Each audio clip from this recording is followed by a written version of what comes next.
The passenger navigates and directs the driver to stop just ahead of the chalk mark. The passenger exits and can then place the safety cone behind the vehicle. Now, the entire process is faster with two people, but it is easy enough for one to do on their own. Place the angled guide over the chalk mark. Stand on the guide and fully extend into the boulevard. Hold it in place while you start the stakes.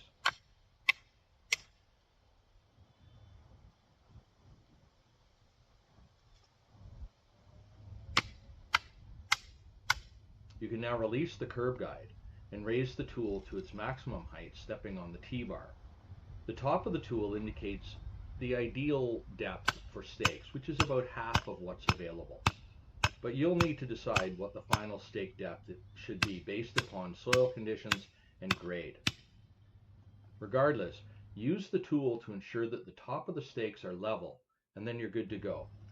One final note, any placement adjustments that you decide to make should be away from the road, watching for conflict with the sidewalk, or away from the intersection, ensuring that the final placement is both aesthetic and in compliance.